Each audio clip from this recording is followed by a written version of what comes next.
Sometimes, the most haunting stories begin on ordinary nights. A familiar road, a simple drive home, a smile that hides unspoken thoughts. In the quiet town of Fairill, Pennsylvania, a single evening in September 2004 turned into 2 decades of unanswered questions, broken families, and a community living in fear of a truth buried just beyond their sight.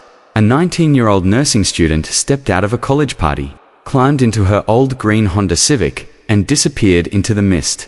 Within hours, her phone went silent. Within days, her face was on posters across town, and within years, her name became a chilling echo, spoken in whispers as her case grew colder with every passing season. What happened to Rachel Wittmann after she drove off that night? And how could the person standing side by side with her family in their desperate search turn out to be the very one who had stolen her future? If you want to uncover the chilling answers to these questions, make sure to like this video, subscribe to Unscripted Tales, and help us reach 5,000 likes so we can continue to bring more hidden stories back into the light. On September 17, 2004, Fairill looked the same as it always did. The cornfields stood tall, the town square lights flickered dimly, and families settled into their nightly routines. But, for the Wittmann family, that evening shattered their world. Rachel, full of life and dreams, attended a modest gathering at the community college where she studied nursing. Friends remembered her in a light green sweater, her brown hair loose around her shoulders, and a smile that seemed a little too forced as she said her goodbyes. Around 11 o'clock, she walked alone across the quiet parking lot, her breath fogging in the cold air. She slid into the driver's seat of her Civic and pulled onto the road leading home. That fleeting moment was the last time anyone would see her. By morning, when Rachel had not returned, her mother, Linda, assumed she had stayed at a friend's house. But with every unanswered call, dread began to settle. By noon, her father, Michael, called the police. Officers suggested she might have chosen to spend the night out, but Linda's instincts rejected that idea completely. Rachel was careful, responsible, and never vanished without a word. Within hours, neighbors gathered on the Wittmann porch, speaking in hushed tones, while police noted Rachel's description, her car, and her last known location. That night, patrol cars combed through the roads of Fairill, headlights cutting through the mist, flashlights, sweeping ditches and fields. Radios crackled, but reported nothing. Rachel's phone rang endlessly into voicemail as Linda paced the porch, unable to sit still, while Michael urged investigators to broaden their search. In her bedroom, 14-year-old Daniel sat frozen, staring at the untouched bedspread that still carried his sister's scent. The silence in that house was suffocating, and by the time midnight fell over Fairill, the town already sensed what the Wittmanns feared most. Something terrible had happened, and Rachel was not coming home that night. By the morning after Rachel disappeared, the Wittmann house was wrapped in a suffocating silence. Linda kept pacing between the porch and the kitchen table, clutching her phone, redialing the same number again and again. Each call went straight to voicemail, and with every unanswered ring, her fear grew heavier. A mother knows her child, and Linda knew deep down that something was terribly wrong. Rachel was not the type to vanish without a word. She had her routines, her responsibilities, and her heart always rested close to her family. When Michael called the Fairill police station around midday, he explained everything.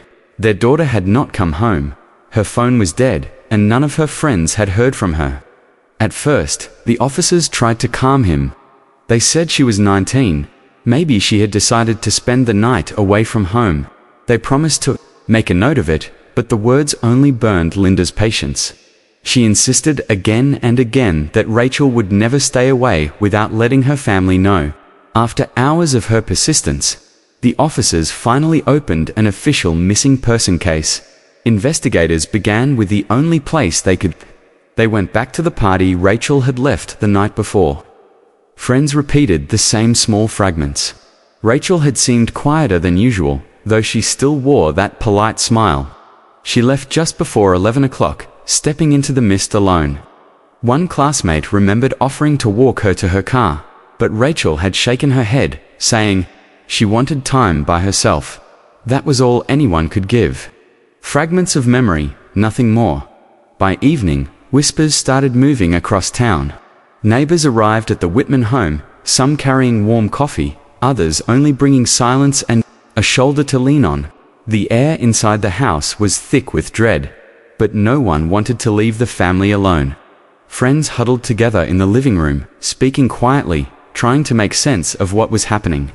Outside, Michael urged police to keep extending their search, while Linda refused to let go of the phone.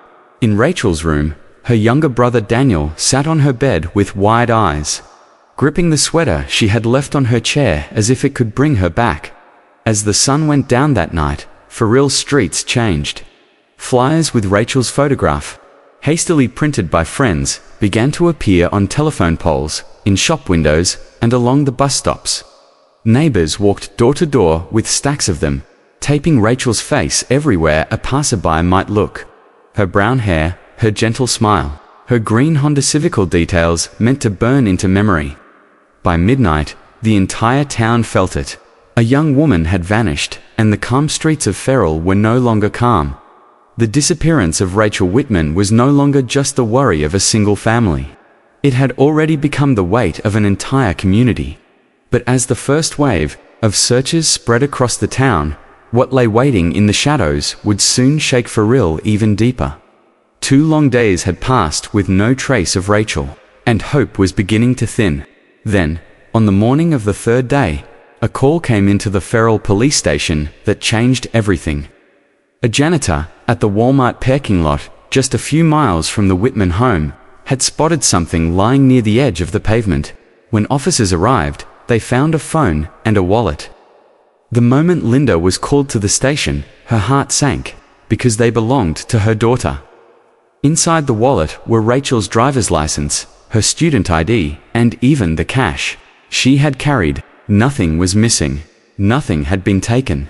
It was as if she had placed the items there herself and walked away. But Linda knew that was impossible. She clutched the wallet in her hands, tears filling her eyes, whispering that Rachel would never leave behind the very things she needed for school and work. The phone, drained of its battery, showed no activity after the party. For the Wittmann family, this discovery did not bring comfort. It only deepened the fear that Rachel had not left by choice. Later that afternoon, a woman named Karen Duffy came forward with a statement. She lived in an apartment that overlooked the Walmart lot, and she recalled stepping out onto her balcony for a cigarette on the same night Rachel vanished. Through the haze of smoke and the dim parking lot lights, she saw a young woman in a light-colored sweater standing beside a green car. The girl was arguing with a tall man who had blonde hair. She remembered seeing the girl shake her head, trying to push him away.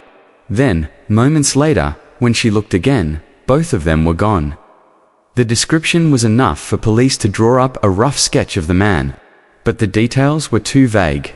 No cameras had been working in the parking lot that night, and without surveillance, they had nothing but a shadow of an image. Still, the mention of a blonde stranger ignited whispers across Fairill. Was he someone from town, or a drifter passing through? Some said Rachel had been taken by a man she knew. Others insisted it was a stranger hiding in the night. Local newspapers seized on the story, plastering headlines about the missing college student and the mysterious man seen in the parking lot. Television crews began arriving in town, their cameras aimed at the police station, at the Wittmann home, and at the flyers posted on every wall. For the Wittmanns, the sudden flood of attention felt like a storm. Everyone was talking. Everyone had a theory, but no one had an answer. As days turned into a week, one thing was certain. The wallet, the phone, and the shadow of a blonde man had become the fragile clues holding an entire community in suspense. And just as the town braced itself for answers, the search for Rachel grew larger than anyone could have imagined. The discovery of Rachel's phone and wallet shook Fairill to its core. What had once been quiet concern quickly erupted into a wave of urgency. Within days, hundreds of volunteers poured into the small town. Neighbors, classmates, church groups, and even strangers from surrounding counties gathered to join the search. Some carried flashlights, Others brought walking sticks and water bottles. But all carried the same determination to find Rachel. K-29 units sniffed through fields and forests, their handlers urging them forward while searchers called Rachel's name into the misty woods. Helicopters circled above, their beams cutting through the treetops and glinting off the riverbanks. Every corner of Fairill seemed to turn into part of a sprawling crime scene. Trails were combed, barns were checked, and shallow waters were searched with poles and nets. But each day ended the same dust-streaked faces, tired footsteps, and no sign of Rachel. The emotional weight pressed hardest on the Wittmann family. Linda trudged through fields beside the volunteers, sometimes collapsing in exhaustion, only to rise again with tears on her cheeks. She said she would keep walking as long as even the smallest hope remained. Michael tried to stay steady, helping coordinate routes with the police, but his eyes were hollow, his voice strained. 14-year-old Daniel joined where he could, holding onto his mother's arm, refusing to leave her side. For him, the search was not just for his sister, but for the last piece of his childhood that still felt whole. The search was relentless, but so was the silence. Day after day, the groups returned empty-handed. Each evening, the Wittmann porch filled with volunteers who had nothing new to give. The media fed on the growing tension. Cameras captured helicopters sweeping through valleys. Reporters filmed candlelight vigils, and Rachel's smile appeared on television screens across Pennsylvania. Headlines asked questions no one could answer. Was she taken by the stranger seen in the parking lot? Did someone closer to home know more than they admitted? The more attention the case drew, the deeper the sense of helplessness grew in Fairill. Every poster, every news broadcast, and every unanswered prayer carried the same painful weight. Rachel was missing, and despite the largest search the town had ever seen, there was still no trace of her. As the days stretched into weeks, Fairill realized that hope was not enough to bring Rachel home.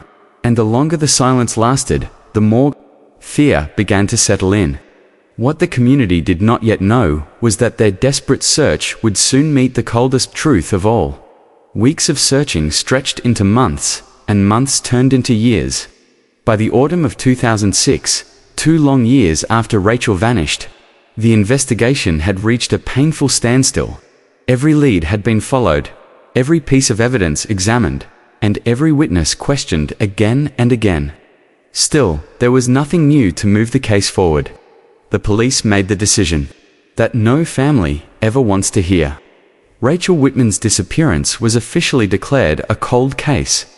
For the Wittmann family, it felt like a door slamming shut on the last fragile piece of hope they had held on to. Their home on Maple Street, once filled with laughter and every day, life grew quiet and heavy. Rachel's room remained untouched, her books still stacked neatly on the desk, her sweater still draped over the chair. Linda often sat on her daughter's bed for hours, holding the fabric of that sweater as though she could bring her back through touch alone. Michael withdrew into himself, working silently, avoiding long conversations. His guilt weighing on him like an anchor dot, the pain pressed hardest on Daniel. He was only 14 when his sister disappeared, a boy forced to grow up in the shadow of her absence. In high school, while others laughed and planned their futures, he carried news clippings and police flyers folded into his notebooks. He replayed every memory, every conversation with his sister, searching for meaning in things she might have said. At night, he sometimes dreamed she was knocking on his door, smiling as if nothing had ever happened. But every morning, he woke to the same emptiness. For Fairill, Rachel's case became a memory that refused to vanish completely. The posters eventually peeled from poles, her photo faded in the windows of shops, and conversations about her grew quieter. But when people walked past the old Walmart lot, or saw the Wittmann home with its porch light glowing late into the night, the story returned to their thoughts like a shadow they could not shake. The town carried on with its festivals and daily routines, yet the unspoken truth lingered. They all knew a young woman had vanished among them, and the answer had never been found. The silence that settled over Fairill was not just the silence of a closed case. It was the silence of a wound left open, a grief that time could not heal. But for one member of the Wittmann family, silence would never be enough. He would carry Rachel's absence as a mission, determined that the truth had to surface, no matter how many years it would take. For Daniel Wittmann, the cold case file was not just a closed chapter. It was the weight of his entire life. While others told him to move on, he could not let go. The image of Rachel's smile, the sound of her laughter in their kitchen, the way her room remained untouched in their home, all of it stayed with him, shaping his every choice. As the years passed, Daniel grew from a quiet boy into a determined young man, carrying a purpose far heavier than most his age.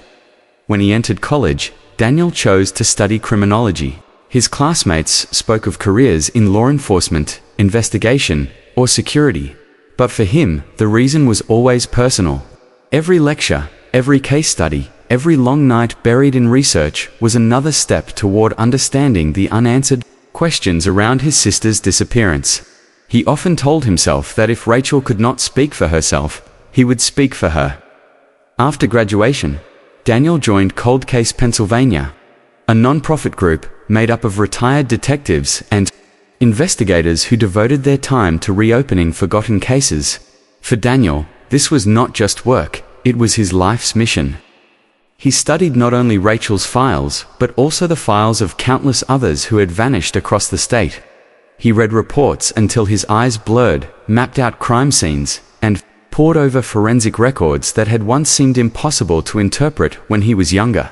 Every unsolved disappearance reminded him of his sister, and every victim became another reason for him to keep going. To the people who worked alongside him, Daniel was respected. They saw his dedication, his sharp instincts, and his refusal to let details slip away. Yet, they also saw the burden he carried. In every case meeting, his voice carried the echo of personal loss. When locals in Fairill encountered him years later, they whispered quietly, "That is Rachel's brother." They did not see only the investigator. They saw a man who carried both the pain of the past and the responsibility of keeping his sister's memory alive. Daniel had transformed grief into purpose, but the weight never grew lighter. The memory of Rachel did not fade. It sharpened with every year. And while others believed the case was gone to silence, Daniel was convinced that the truth was still waiting, hidden but never gone. The years would soon prove him right, as the smallest pieces of forgotten evidence would rise again and change everything. Nearly 20 years had passed since Rachel Wittmann vanished, and for many in Fairill, her case had become a painful memory tucked away in the corners of their lives. But in the spring of 2023, that silence was broken.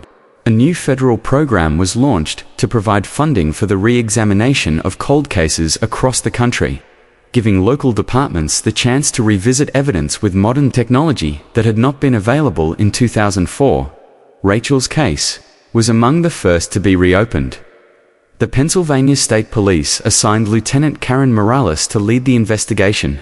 She had not been part of the original search, and her eyes were not clouded by the exhaustion of the past. She came in with objectivity, determination, and access to technology that had advanced far beyond what investigators 2 decades earlier could have imagined. Morales studied the old files late into the night, laying out witness statements, search maps, and the fragile pieces of evidence collected in those early desperate days. 2 items stood out in the reopened investigation. A cigarette butt had been collected from the Walmart parking lot where Rachel's phone and wallet were found, and a dark jacket with a faint bloodstain had been discovered in nearby bushes soon after the disappearance. In 2004, the technology had not been sensitive enough to pull a full DNA profile from either piece. They had been placed into storage, nearly forgotten. Now, Morales sent them to a state laboratory equipped with advanced forensic tools capable of extracting even degraded DNA. The wait for results stretched for weeks, but when the call finally came, the room at the station fell silent. The bloodstain on the jacket was confirmed to be Rachel's, and the cigarette butt carried a full male DNA profile. Preserved all these years, when the sample was run through the national database, it triggered a hit. The match did not identify one man directly, but it traced back to a small family line that had once lived in Fairill. The Carver family, a name familiar to many residents, had been neighbors to the Wittmanns during the very years Rachel was growing up. The discovery sent a jolt through the investigation team. For nearly 2 decades, suspicion had centered on strangers or faceless figures in the dark. But now the evidence pointed in a different direction. The truth might not have been hiding in distant places or unknown faces. It might have been standing right beside the Wittmann family all along. The revelation was only the beginning, because the DNA trail was about to narrow to a single name, one that would shake Fairill to its core. The male DNA from the cigarette butt was a breakthrough, but investigators knew it was not enough on its own. That was when they turned to a tool that had solved cold cases across the nation in recent years: genetic genealogy. By the DNA with public genealogy databases, analysts could search not just for a direct match, but for relatives who shared enough genetic markers to place the suspect within a family tree. The process was long and complex, but when the results came back, the threads all pointed in the same direction. The DNA profile connected to a single Fairill family, one that had lived only a few houses away from the Wittmanns nearly 2 decades earlier. The Carver family. Investigators began to narrow the search by age, gender, and location, until the picture became chillingly clear. One name rose to the top: Mark Carver, a 42-year-old mechanic who had once been a trusted neighbor and even participated in the original search for Rachel back in 2004. The revelation left investigators shaken. Morales pinned his name to the board in the case room, her voice heavy as she told the team that the man they were now looking at had stood beside the Wittmanns during their most desperate days. He had walked through the woods with a flashlight, handed out missing posters, and even offered words of comfort to Rachel's grieving parents. To consider that he could have been the very person responsible for her disappearance was almost unthinkable. Word of the DNA link began to ripple quietly through Fairill. Despite the police trying to keep the investigation contained, residents who remembered the Carvers whispered in disbelief. Some recalled how Mark had been a familiar presence, waving from his yard, stopping for small talk at the grocery store, and even kneeling in prayer circles for Rachel. Others admitted there had always been something unsettling in the way he lingered near Rachel, though no one had ever thought to connect it at the time. For the Wittmanns, the news was devastating. Linda broke down in tears, remembering how Mark had once offered kind words in the days after Rachel vanished. She whispered that her daughter may have died under the very shadow of their neighbor's fence. Daniel listened in silence, his hands clenched, his heart torn between rage and sorrow. For years he had promised himself he would uncover the truth, and now the truth was here, but it carried with it a betrayal that pierced deeper than anything he had imagined. The town of Fairill, long haunted by uncertainty, now faced an even darker reality. The person they had trusted, the neighbor who had shared their prayers and their grief, might have been the one who caused it all. And as police prepared to confirm their suspicions, the life Mark Carver had built since that night began to unravel, one secret at a time. Once Mark Carver's name surfaced, investigators knew they had to move carefully. Genetic genealogy had pointed directly to him, but the law required something undeniable: his own DNA, collected fresh. To match against the samples from 2004, Lieutenant Morales and her team launched a quiet surveillance operation, determined not to alert him. For weeks, unmarked cars shadowed his movements from home to work. Blending into the background of his routine life, Mark appeared to live as an ordinary man. Each morning he left home just after 7, stopping for coffee and a bagel before driving to the garage where he worked. At lunch, he ate quickly, sharing small jokes with coworkers. Evenings were spent tossing a ball in the yard with his son, or sipping a beer on the porch as the sun went down. To neighbors, he seemed like any other family man. But to the team, watching him, every casual smile carried a chilling weight, because if the DNA confirmed what they already suspected, he had been hiding a terrible secret in plain sight for nearly 20 years. The opportunity came on a warm afternoon in June.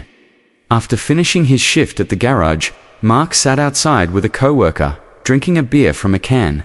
When the last drop was gone, he tossed it casually into a public trash bin before heading back inside. The moment he left, two plainclothes officers approached, carefully retrieving the can and sealing it in an evidence bag. It was a simple object, but for investigators, it was the piece of truth they had been waiting for. The can was rushed to the state laboratory. Days of tense waiting followed, every phone call making hearts race. Then, the message finally came. The DNA from the discarded beer can was a perfect match to both the cigarette, but found in the Walmart lot, and the bloodstain on the jacket. There was no margin of error, no possibility of coincidence. The man who had once joined the search for Rachel Wittmann was the same man who had left his DNA at the scene of her disappearance. The news brought a heavy silence to the room where the investigators gathered. Morales lowered her head for a moment, then spoke firmly. They had their killer. From that point on, every step had to be calculated. They could not risk Mark fleeing or destroying any possible evidence left behind. Quietly and methodically, they prepared for the arrest, knowing that the truth Fairill had waited for was now within reach. But as the team built their case, another layer of the story was about to unfold, one that revealed chilling details of Rachel's final hours and shattered whatever innocence the town still held onto. The morning of the arrest arrived heavy with fog, the same kind of mist that had once swallowed Rachel's final drive. At 5:30 a.m., police cars rolled quietly onto the street where Mark Carver lived. Their flashing lights stayed off until the last second, keeping the neighborhood silent as heavily armed SWAT officers took their positions. Lieutenant Morales gave the command in a steady voice. Team 1, take the rear. Team 2, front door. Target is Mark Carver.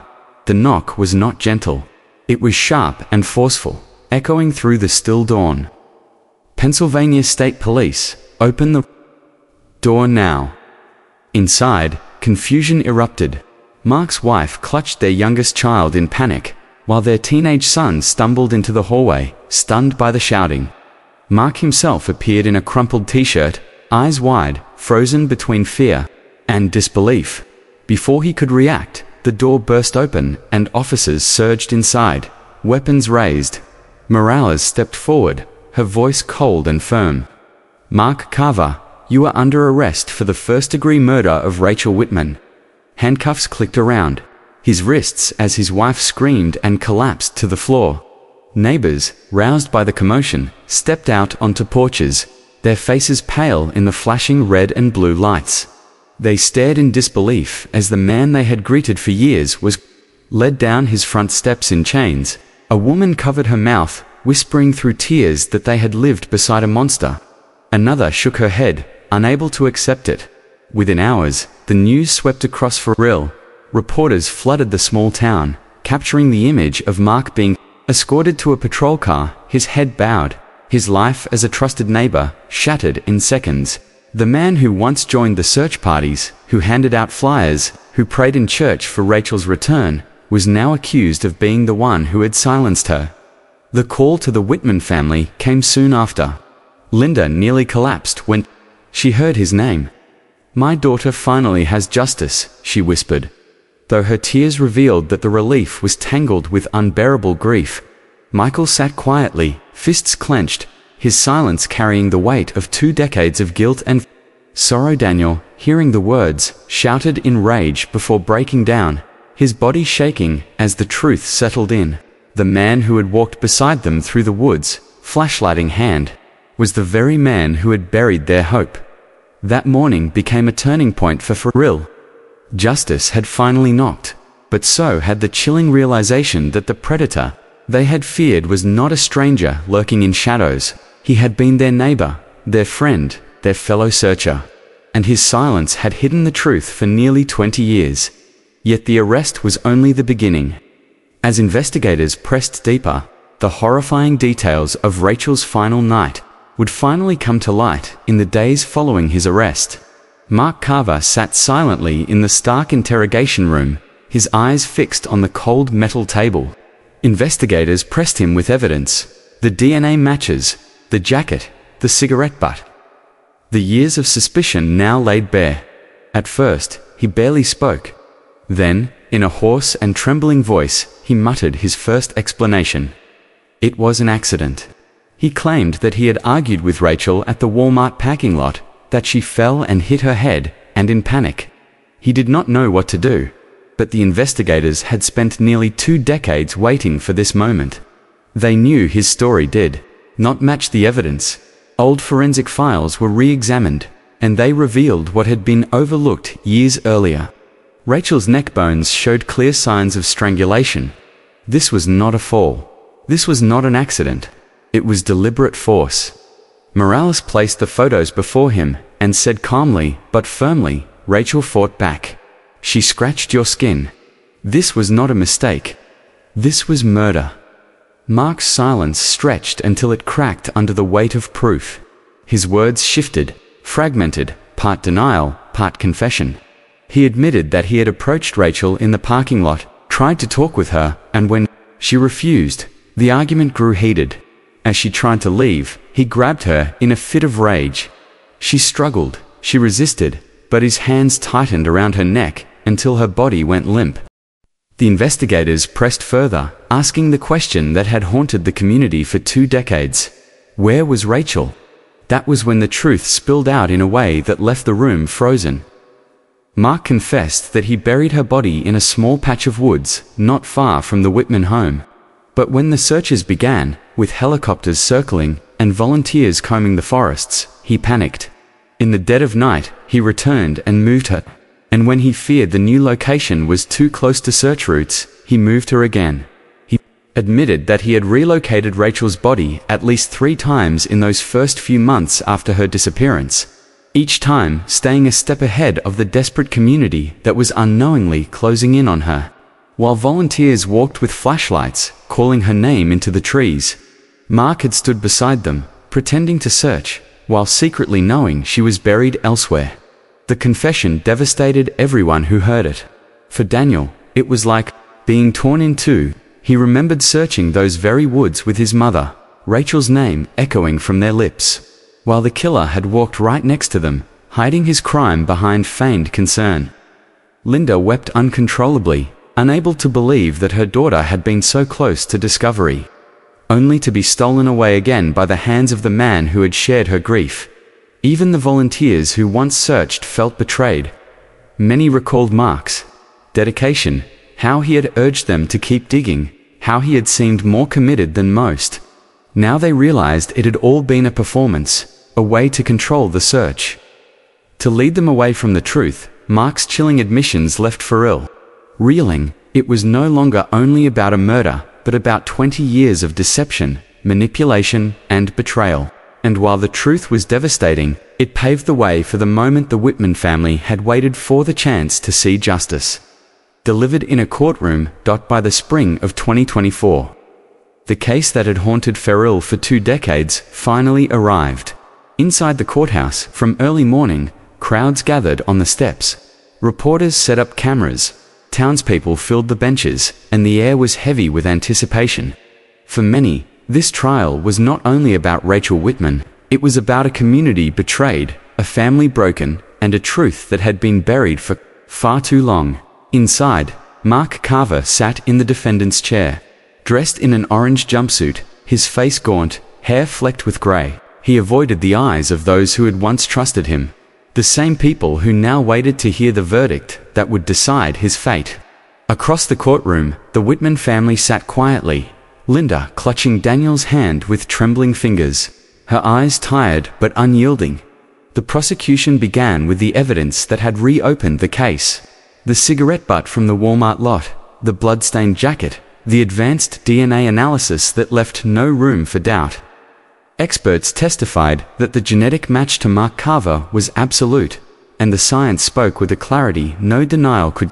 Erased witnesses followed, neighbors who remembered his unsettling stares at Rachel, classmates who recalled her unease around him, and former search volunteers who felt manipulated by his presence. Then came the moment that silenced the room. Daniel took the stand. His voice trembled, but his words carried the weight of years. He described the morning Rachel did not come home, the long nights of searching, and the cruel betrayal of walking side by side with the man who had taken her life. His words cracked as he pointed to Mark, saying that while the town searched, in hope, that man already knew where his sister was. Tears rippled through the courtroom as Daniel's grief spoke louder than any piece of evidence. The defense attempted to argue that it was an accident, that panic had driven Mark's actions, but the prosecution countered with the re-examined forensics. The strangulation marks that could not be mistaken, the scratches on his skin that matched Rachel's desperate fight. Piece by piece, the image of an accident collapsed under the undeniable weight of proof.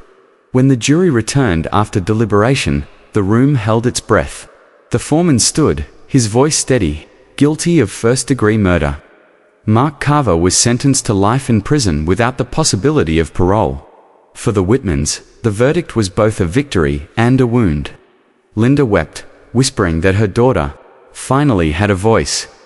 Michael sat quietly, eyes red, his silence filled with both sorrow and relief.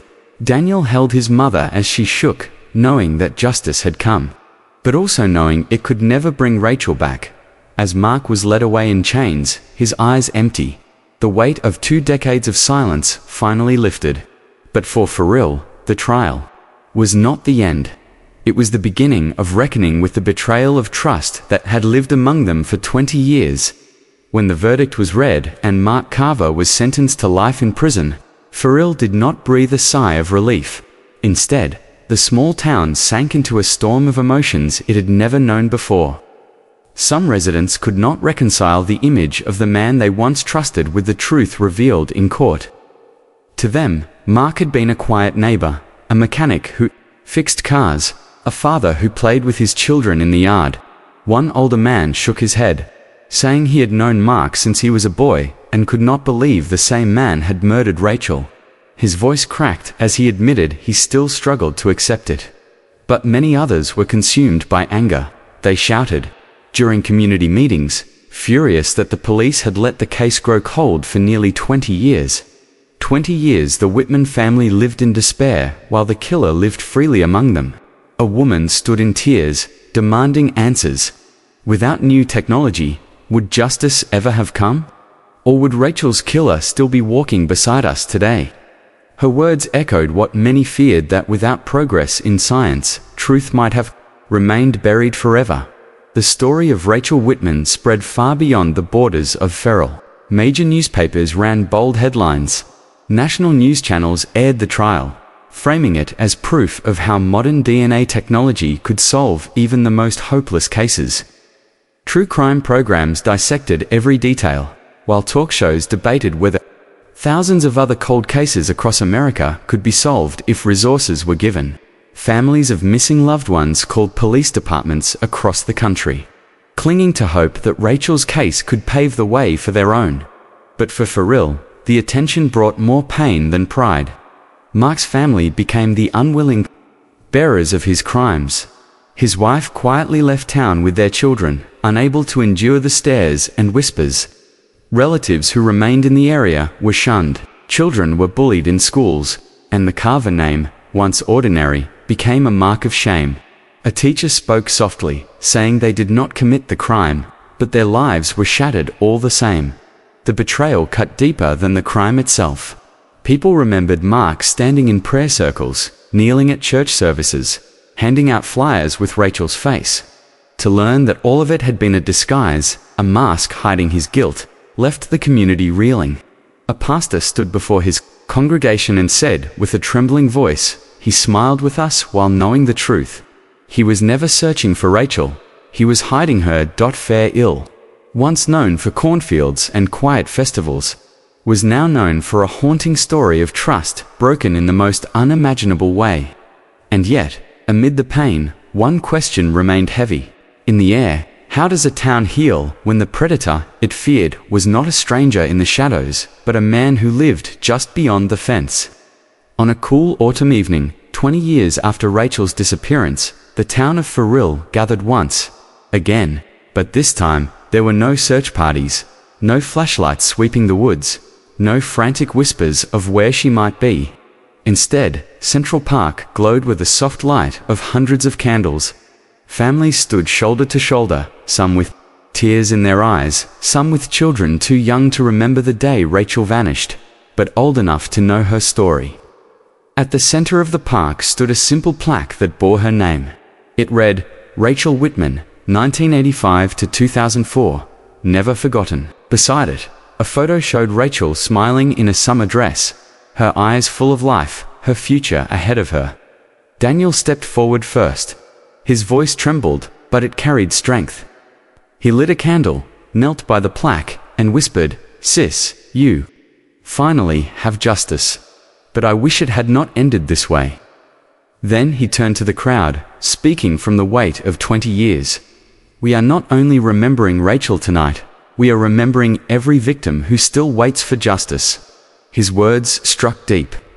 Reminding the community that Rachel's story was more than tragedy was a call to action. Linda followed, her white hair catching the candlelight, her hands trembling around the microphone. For 2 decades, she said, she had lived with the pain of not knowing. She spoke of the night her daughter disappeared, the years of searching, and the shock of learning that her neighbor had been the killer all along.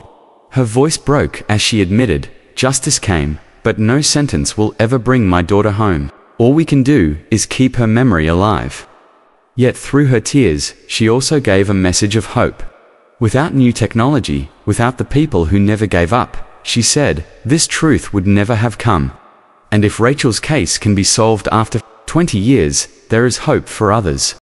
The park was silent, except for the soft sound of weeping. Then, one by one, townspeople stepped forward to place flowers and candles around the memorial. Stories were shared about searching the woods, about praying in church, about the fear of living beside a killer, and the relief of finally learning the truth.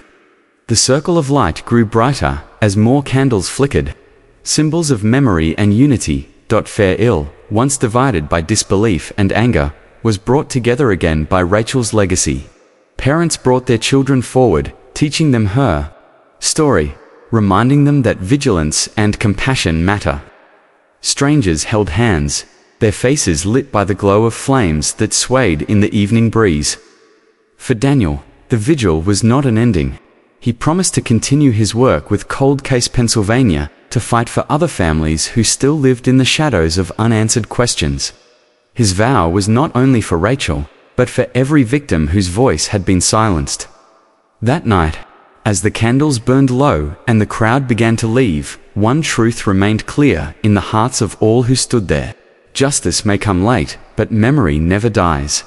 Rachel Wittmann's story did not end with the arrest, or even with the life sentence of Mark Carver. Her case became a mirror for the entire nation, a story that reflected how science, memory, and persistence can finally bring justice, even after decades of silence. What once seemed impossible was made possible by advancements in DNA technology, tools that gave a voice to evidence that had been waiting for nearly 20 years. A cigarette butt and a single drop of blood, overlooked in 2004, became the keys.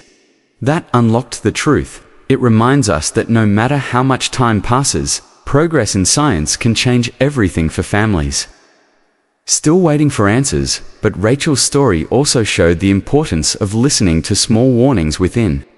A community, neighbors remembered uneasy glances, friends recalled Rachel's discomfort, even her own family sensed something was wrong. Those pieces were there, but they were never fully connected. When a community pays attention to these small signals and takes them seriously, it can protect lives. Silence can sometimes allow danger to hide in plain sight. And Rachel's tragedy was a lesson that no warning should ever be ignored. At the same time, her case reminds us of the cruel weight of delayed justice. For 2 decades, the Wittmann family lived with uncertainty, searching for answers while the man responsible walked freely among them. Justice did come, but as Linda Wittmann said, through tears, it came too late to bring her daughter home.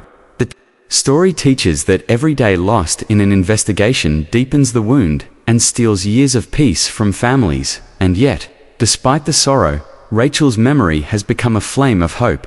Her story now inspires other families of missing persons, reminding them that it is never too late for the truth to surface. Her brother Daniel continues to fight for other victims, ensuring that Rachel's legacy will not fade into silence.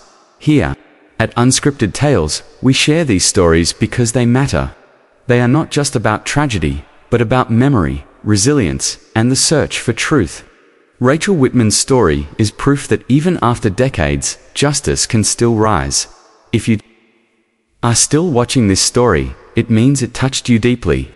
That means this story deserves your like and your subscribe to Unscripted Tales. Please help us complete 5,000 likes on this story. It is a target set from my mother, and with your support, we can reach it together. It is totally free, and it means the world to us. Also, tell me in the comments from which city you are watching this story. I would love to know where Rachel's memory has reached today, because in the end, stories like this are not just about one town or one family. They are about all of us, about never forgetting, and about keeping the flame of justice alive.